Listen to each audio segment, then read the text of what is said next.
This lecture on the Reverend Dr. William Campbell, 1727 to 1805, a New Light Presbyterian, recorded in January 2021, is sponsored by the Presbyterian Historical Society of Ireland and delivered by the Very Reverend Dr. Donald Patton, a retired Irish Presbyterian minister and currently chairperson of the Society.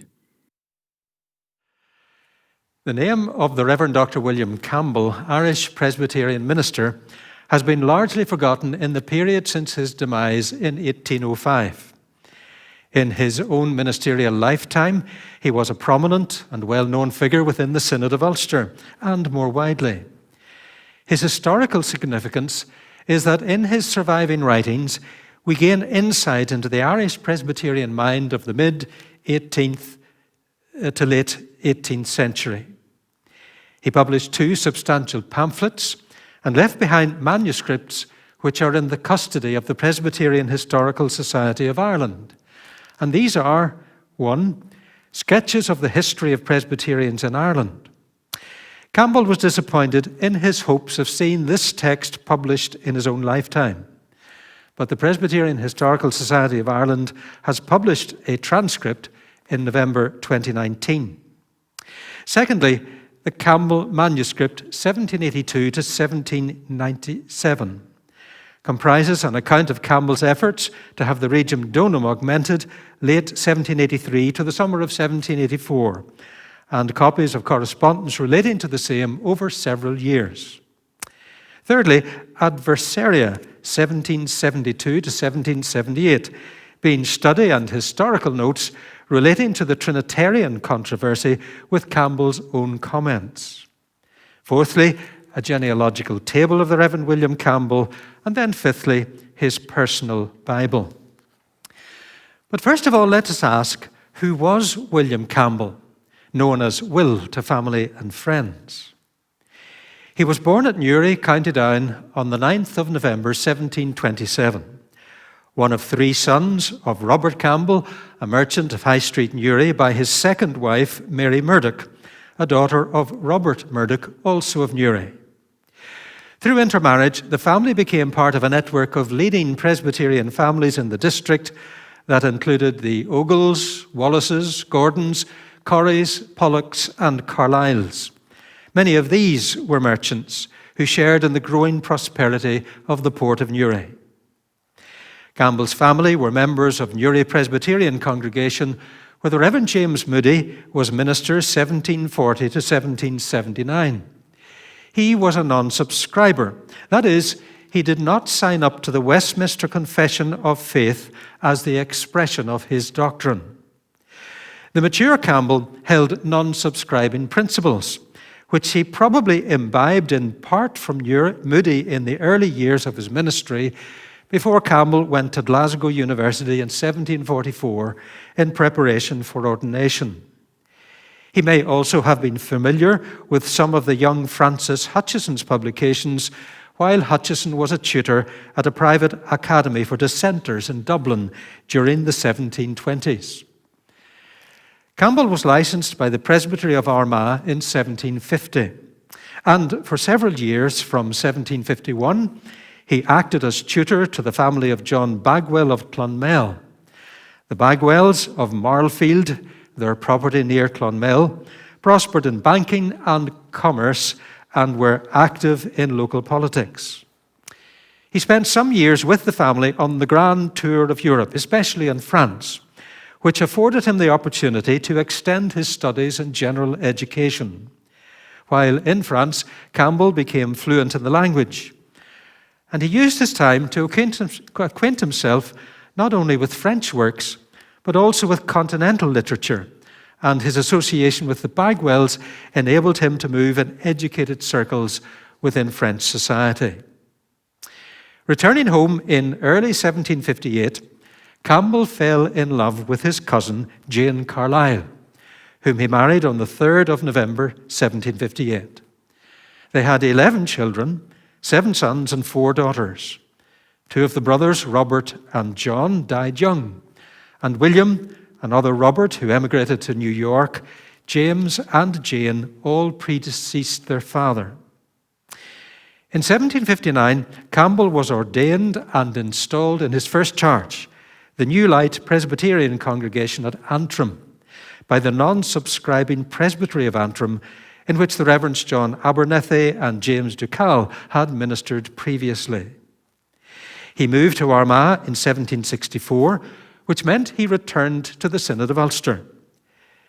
It is with this pastorate that his name is most closely associated, and during this period that his most important work for his church and contribution to events in wider society occurred. Finally, he moved to Clonmel, a New Light congregation within the Synod of Munster, in 1789, where he renewed his connection with the Bagwell family. His wife Jane died there in 1791, and he died in November 1805. Campbell, therefore, was a well-educated, well-travelled, and cultured individual. He could discuss literature, the classics, theology, art, manners, current affairs, and speak several languages, equipping him to converse with ease in the polite upper circles of his day. Throughout his ministry, he developed contacts with members of Parliament in the Dublin Parliament and with influential figures in society. The Skeffingtons of Antrim Castle, James Stewart of Killymoon, Cookstown, Hercules Rowley, Summerhill, James Caulfield, Earl of Charlemont.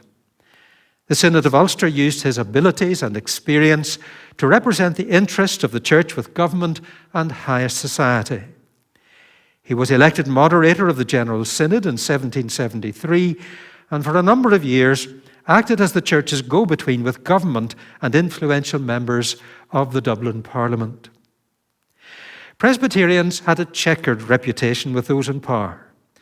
They had been welcome occupants of parish pulpits in the early years of the plantation, but were ejected in 1636 and persecuted to varying degrees throughout the 17th century.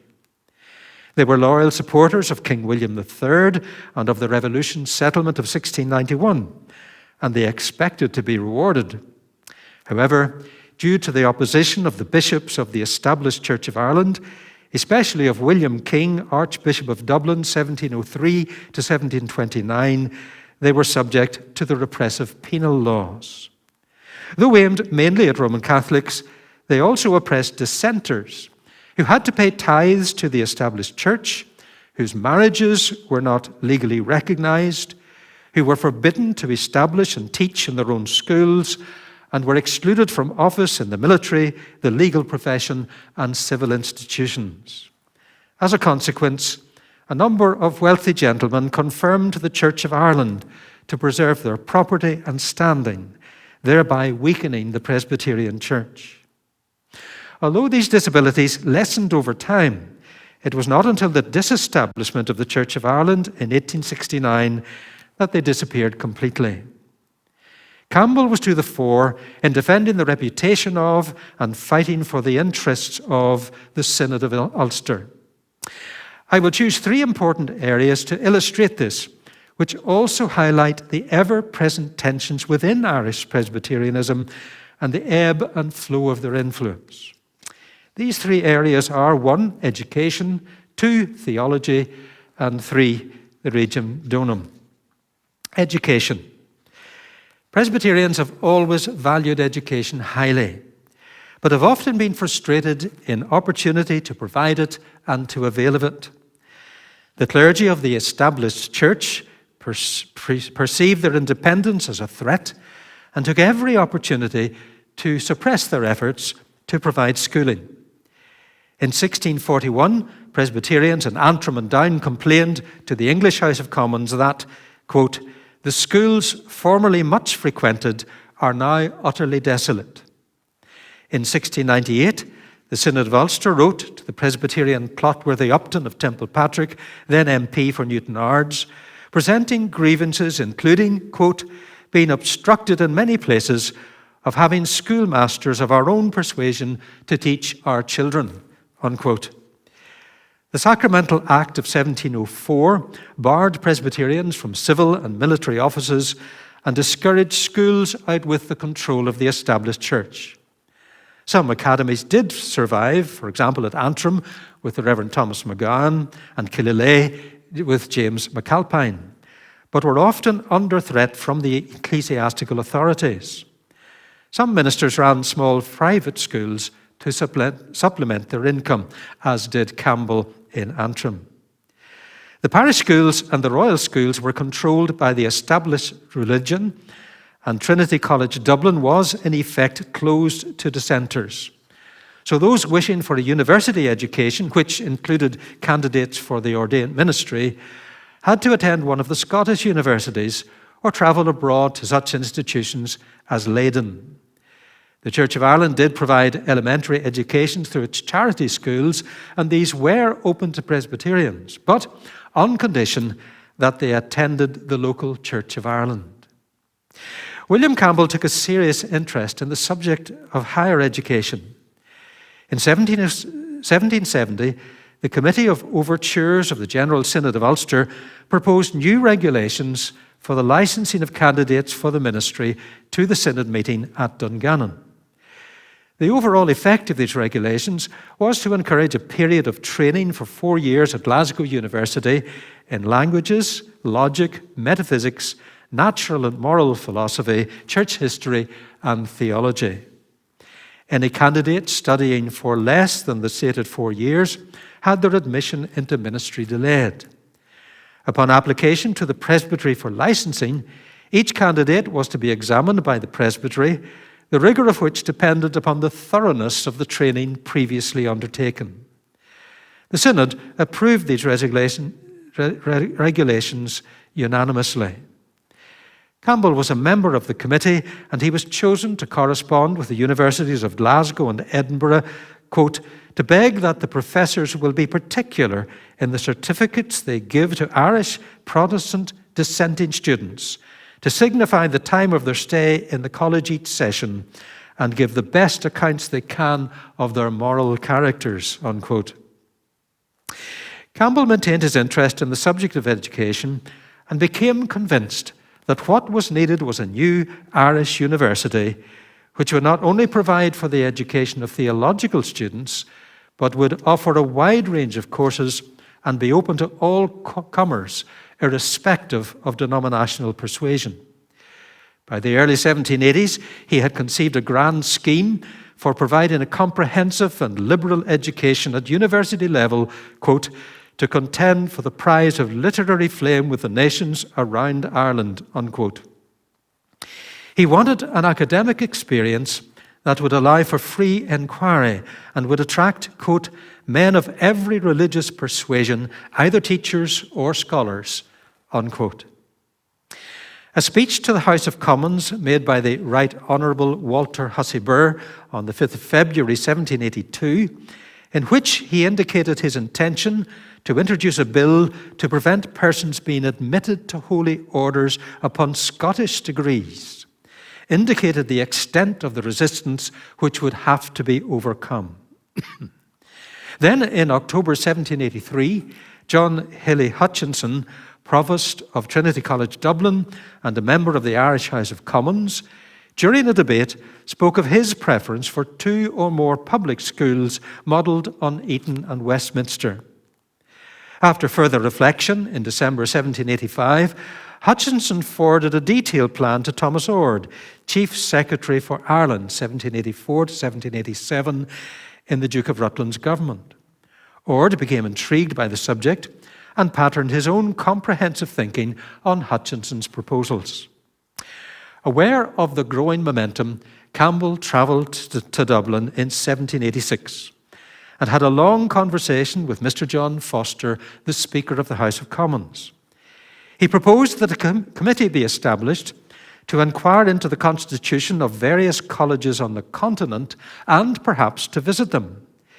He preferred the professors to be drawn from the dissenting traditions of Ireland, England, and Scotland, but was open to others from different backgrounds being appointed, so long as they were men who had, quote, acquired character in the learned world, men of reputation, distinguished for abilities and for literature, eminent particularly in that science which they are to teach, unquote. Campbell also wanted such a college to be under Presbyterian control.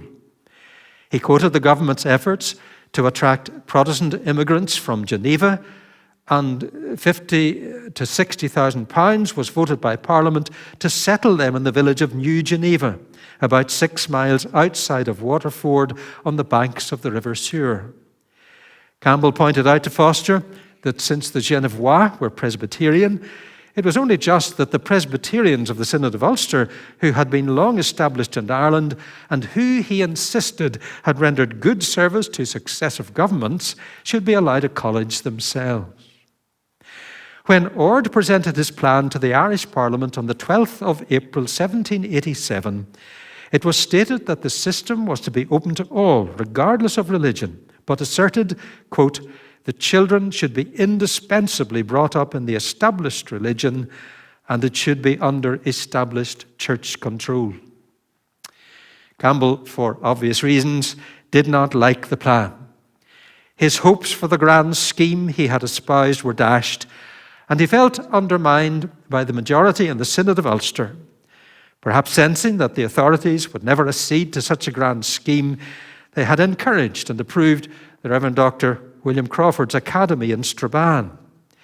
Even though a parliamentary committee was sympathetic to lobbying by James Stewart of Killymoon for some government funding for a Presbyterian Theological College, Campbell saw the Synod's support for this limited provision as sinking, quote, the importance of the great body of Presbyterians in the eyes of the government and, quote, a matter of no moment to the nation, unquote. Meanwhile, a change of ministry scuppered Ord's grand plan. With the passing of the Catholic Relief Act in 1793 and the establishment of Maynooth University in 1795, it seemed there was a possibility of procuring a grant from Parliament for the establishment of a university for the education of Protestant dissenters. Campbell had been monitoring events, and in reply to an inquiry from James Stewart, he estimated that a new college would require a provost and at least 9 professors. The Synod of Ulster pressed the case with Secretary Pelham, but hopes were again dashed. Campbell believed, quote, the administration was deemed friendly to us, unquote, and blamed the failure to secure the scheme on the representatives of the Synod of Ulster. Not until 1815, with the opening of a collegiate department in the Belfast Royal Academical Institution, founded in 1810, to which was added a divinity facility in 1818, did Irish Presbyterians have a substantive local training college, which was superseded in 1849 with the establishment of the Queen's College, the opening of a Presbyterian Theological College in Belfast in 1853, and the founding of the Magee University College in Londonderry as an Arts and Divinity College in 1865. Secondly, the issue of theology and subscription to the Westminster Confession of Faith. Campbell was a New Light Presbyterian, meaning he objected to compulsory subscription to the Westminster Confession of Faith as the delineation of his personal faith and doctrine. It had long been a matter of division within the Synod of Ulster. Its roots stretched back to the late 17th century. The Synod made subscription to the Westminster Confession of Faith compulsory for licentiates in 1698. Following the trial and imprisonment of Thomas Emblin, assistant in Wood Street, Dublin in 1703 for Arianism, that is, denying the orthodox doctrines of the divinity of Christ and of the Trinity, this was extended in 1705 to include all, quote, who had been licensed but not subscribed, unquote. In the same year, the Reverend John Abernethy Antrim founded the Belfast Society as a clerical club for study and discussion. New theological ideas were circulating, proposing freedom of thought and resistance to ecclesiastical authority over individual conscience. Books and pamphlets and doctrinal issues were being published in England, and both sides of the argument were championed by prominent figures there, such as Bishops Bull and Waterland. A heated debate broke out at Exeter, which was brought to the attention of the Dissenters' Committee of the three denominations at the Salters Hall, London, where it was decided not to affirm the doctrine of the Trinity. This wider context fed into the local debate in the Synod of Ulster, leading many to believe that members of the Belfast Society had embraced essentially heretical doctrines. This view seemed to be reinforced by Abernethy's sermon, Religious Obedience Founded on Personal Persuasion, published in 1720 and based on Romans chapter 14, verse 5, which reads, "Let every man be persuaded in his own mind." He and others were opposed to enforced subscription to man-made creeds as tests of orthodoxy. Ostensibly, they were opposing central authority in favor of Presbyterian authority, but it was thought this was a cover for heretical theological views. Abernethy and his supporters were dubbed New Light, while their orthodox opponents were known as Old Light. A bitter controversy broke out within the synod, which was only resolved in 1726 by grouping non-subscribers in a new presbytery of Antrim distinct from the synod. In 1734-35, the synod passed an overture requiring subscription in terms of the synod's formula, and in 1747 issued a serious warning in response to the challenge of the growing seceder movement, which urged members to resist errors that undermine the core doctrines of the Westminster Confession. Notwithstanding these pronouncements, presbyteries increasingly allowed candidates for ordination to express their theology in personal terms rather than insisting on subscription. The fact that Campbell could move from a congregation within the Presbytery of Antrim in 1764 to become minister of Armagh congregation within the Synod of Ulster indicates the lack of enthusiasm in many presbyteries to enforce the rule on subscription. The dispute bubbled to the surface once more in the 1760s and 1770s. In the early 1770s, a pamphlet opposing subscription and entitled The Catholic Christian was published anonymously. This stirred the Reverend Dr. Benjamin Madole of Mary's Abbey, Dublin, to respond with the requiring subscription to well-composed summaries of the Christian doctrines as test of orthodoxy defended, 1770. And a few years later with a vindication of the Westminster Confession of Faith from the attacks of two late writers. Madole showed himself a doughty champion of orthodox Christian doctrine. He held that creeds and confessions founded on and agreeable to the Word of God are, quote, reasonable, useful, necessary, and of divine original, unquote. He argued it was not sufficient to accept a personal statement of faith since words could be used in different senses. He asked, quote, if this same person or a candidate for the ministry be asked what he believes concerning the equality of the Son with the Father, may he not answer, I believe what the Scriptures declare about it? If I asked again, what is that? May he not reply, he and the Father are one? But he who from this answer, says Madole, can determine whether he understands these words in the Arian or Socinian sense, that is, that the Father and Christ are one in will and affection, or in the Calvinistic sense that they are one in essence, as well as in will, affection, and design, must certainly have a very uncommon knack at guessing, or rather a power of discerning spirits, unquote. Madole did strike a conciliatory note, for he seems to have accepted that there are those who scruple to subscribe confessions and creeds on the grounds of conscience. In such cases, he writes, quote, notwithstanding they really believed these doctrines and had a conversation becoming the gospel, which time only can determine, then we would both join with them and admit them to join with us, unquote. It is those who deny the doctrines who, quote, ought to be to us an heathen or heretic, unquote.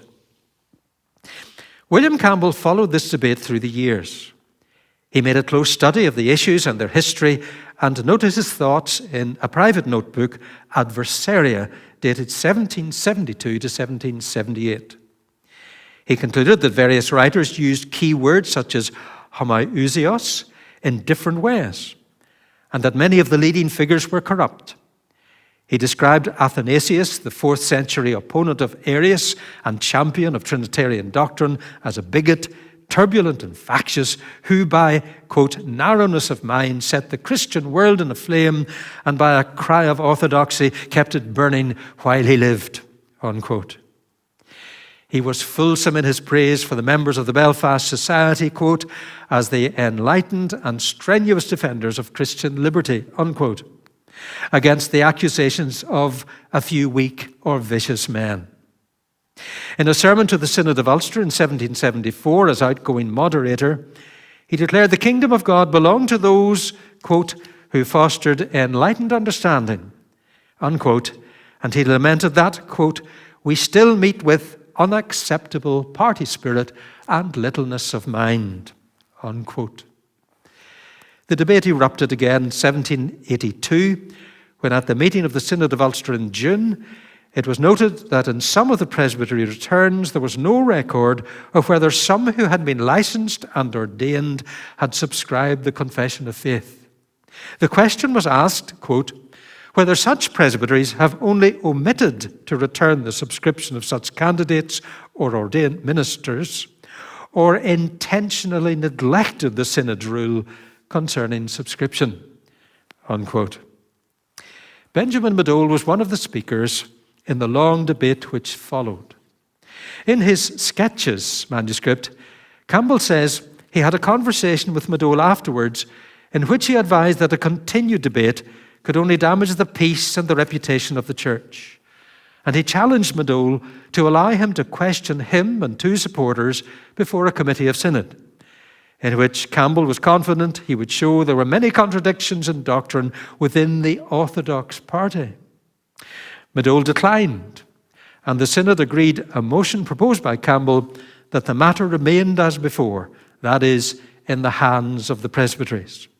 This was confirmed by the Synod of 1783. The exchange shows the evangelical party within the synod were dissatisfied with the suspected heterodoxy of a number of presbyteries, but that they were not strong enough to carry the argument nor willing to risk schism. Campbell's views were in the ascendant. It was not until the 1820s that the Orthodox were strong enough to mount a formidable challenge led by the Reverend Henry Cook, minister of Killaloe, which culminated in the withdrawal of 17 ministers and their congregations in 1829 and the formation of the Remonstrant Synod in 1830, which at later dates united with the Presbytery of Antrim and the Synod of Munster to form the non-subscribing Presbyterian Church of Ireland. Campbell was not a fan of orthodox doctrine, what he termed, quote, notions of the scholastic system, unquote. He preferred not to define theological terms too closely and valued peace and harmony and fellowship above all else. He had a latitudinarian or liberal outlook. Does this mean he was Arian? The Presbyterian historian James Seton Reid states that it was well known that Campbell was Unitarian, though he offers no evidence for this. And Dr. Ian McBride, in Scripture Politics, agrees. However, I have not found a clear declaration in Campbell's writings, nor that he openly so was accused. Benjamin Madole admitted Campbell into his pulpit in Dublin in February 1784, and we have to ask, would he have done so if he had known Campbell to be Arian? Thirdly, the regium donum. Campbell sought to render further service to his church in the matter of an increase in the amount of the regium donum. This was a state grant first authorised by Charles II in 1673 in the amount of £600 per annum towards the maintenance of Presbyterian clergy. It was discontinued under James II, but restored and augmented by William III in 1690, which is commemorated on a plaque near the entrance to Hillsbury Fort in County Down. It was discontinued for a few years during the reign of Queen Anne, but restored by George I and augmented by £800 and transferred to the English civil list. Presbyterians saw it as a recognition of their loyalty to the crown. It was also a welcome addition to the stipend or salary which a congregation pledged to pay when they called a minister. However, it was often the case that the amount of stipend actually paid fell short of the promised amount, in many cases substantially short. By the 1700s, it was reckoned that a minister needed an income of £30 per annum. However, anywhere from £15 to £25 was the actual figure paid to most ministers. The records of the Synod of Ulster and of presbyteries over many years record the financial difficulties of ministers whose income fell short of what they needed. Many of the members of congregations were tenant farmers, and poor harvests, rising rents, the vagaries of the market, the obligation to pay tithes to the established Church of Ireland, and the loss of more wealthy members who conformed to the Church of Ireland to maintain their property and positions meant the ability of the members to support their clergy realistically was limited. In late 1782, the Synod learned that there was a possibility of the grant being increased. Campbell was dispatched to Dublin to lobby MPs and persons of influence. He argued that Presbyterians settled in Ireland and developed the country at the behest of King James I and the government of the time. At the invitation of the ecclesiastical authorities, particularly of Bishops Eklund and Usher, Presbyterian ministers had filled the empty pulpits and livings of the parish churches and received the tithes under an arrangement which Campbell termed a comprehension. They had been unjustly and summarily ejected from the livings in the mid-1630s by Thomas Wentworth, Lord Deputy, and William Laud, Archbishop of Canterbury. They had been loyal to the crown during the 1641 Irish Rebellion, and they had refused to take the oath of engagement renouncing Charles II during the time of Cromwell's reign. Campbell took every opportunity to present this case to figures of power and influence. He calculated there were 514,000 Presbyterians in Ireland, made up of the Synod of Ulster, the Southern Association, and the Seceders. Between them, they paid a figure of £338,610 in tithes. From this, he hoped to gain an amount which would guarantee £40 per year per minister. Campbell spent 3.5 years in Dublin pressing the case at every opportunity. However, in spite of his best endeavours, he learned in mid-February that the increase would amount to no more than £1,000, far short of the hoped-for £5,000. It was a great disappointment, which would yield only, quote, a trifling amount, unquote, to each minister. Well, what happened? All Campbell's arguments and assurances had been unable to dislodge the unfavourable opinion of Presbyterians that certain influential figures held, which were fed by the hostility of prominent clerics in the Church of Ireland. The Lord Lieutenant, Lord Northington, in 1783-84, quoted unfavourable reports of Presbyterians being involved in disturbances in the north. A change of ministry and a meeting with the new Lord Lieutenant, the Duke of Rutland, proved discouraging. The Duke was later to describe the dissenting ministers as, quote, for the most part, very seditious, unquote. Behind the scenes, Lord Hillsborough and his son Lord Kilwarlen were working against the Presbyterians, incensed by the outspoken opposition of the Reverend Samuel Barber of Rathfriland to the parliamentary candidature of Kilwarlen, and Presbyterian support for his opponent, Robert Stewart of Mount Stewart. The bishops of the Church of Ireland were again lobbying against the Presbyterians. They argued the separate identity and organisation of the Presbyterian Church weakened the Protestant presence in Ireland. Presbyterians were cast as untrustworthy, and their recent history of support for the Republican movement in America during the War of Independence was used to bolster this viewpoint. Campbell wrote of the extraordinary attempt of the English Tory government to subjugate the American colonies as an act of despotism. Richard Woodward, the Bishop of Cloyne, was to amplify these arguments a few years later in his defence of the church established and published as The Present State of the Church of Ireland, 1787, to which Campbell responded with two substantial pamphlets, in which he rebutted Woodward's arguments. Campbell's arguments gained widespread admiration and respect and the gratitude of his fellow Presbyterians, but were overtaken by the growth of the United Irish movement and the rebellion of 1798. Campbell also argued that splits within broader Presbyterianism had not helped. The Southern Association had not strongly backed his work, feeling they were being just used by the synod. The seceders came to a separate agreement with the aid of Lords Hillsborough and Kilwarlen, gaining a grant of £500. The members of the Synod of Ulster were disappointed with the outcome of Campbell's representations. His star began to wane, and he moved to Clonmel in 1789. This result contrasted with the outcome of further negotiations in 1792, led by the Reverend Robert Black of Derry, giving £3,729, 16 shillings and 10 pence to the ministers of the Synod of Ulster, the Presbytery and the Presbytery of Antrim, £927, 8 shillings and 5 pence to the seceders, and £342, 14 shillings and 9 pence to the Southern Association. Campbell and Black had crossed swords over this issue in correspondence in 1784, and in 1782 he blamed Black for the low sum awarded to the Southern Association. Black was dismissive of the claim and declared, quote, "I feel no wish to mortify a weak and prostrate enemy."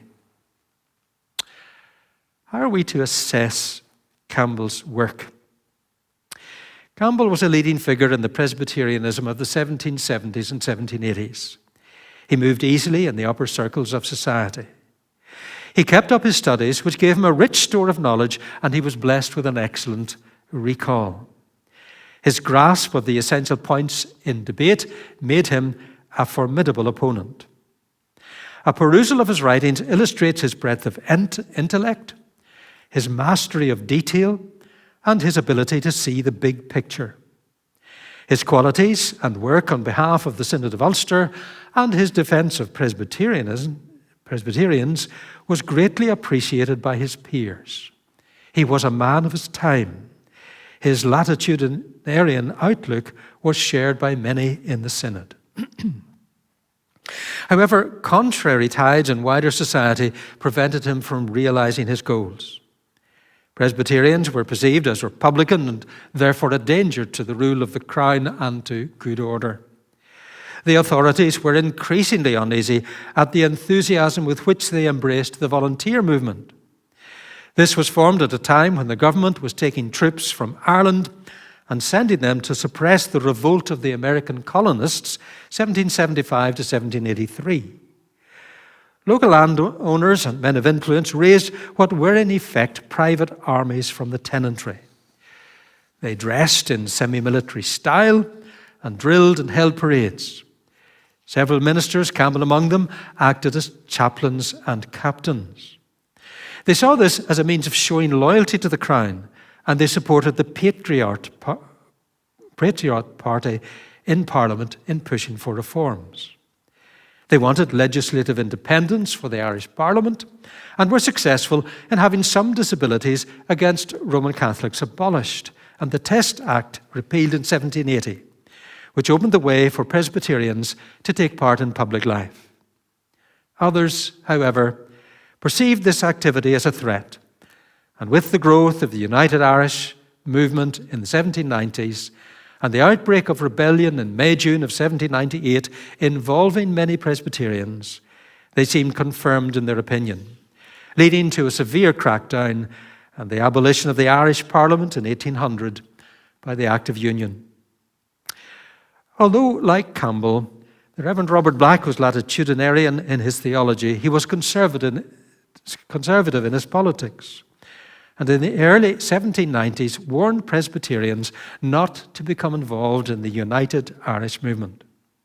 This gained him trust in political circles, helping him to negotiate a successful increase in the regium donum in 1793, and again in 1803, when a three-tier system of payment was introduced based on size of congregation and given to ministers who swore an oath of allegiance before two magistrates. By this means, Lord Castlereagh sought to make the Presbyterians, quote, better subjects than they have been of late years to prove themselves, unquote. Black was appointed by the government as the agent responsible for the distribution of the grants within the Synod of Ulster, but his popularity among his peers declined rapidly. We have to admire Campbell's indefatigable efforts to improve the Presbyterian lot. Over time, he acknowledged that the aims he had for the welfare of Irish Presbyterians seemed unrealizable, and he died in 1805, a disappointed man.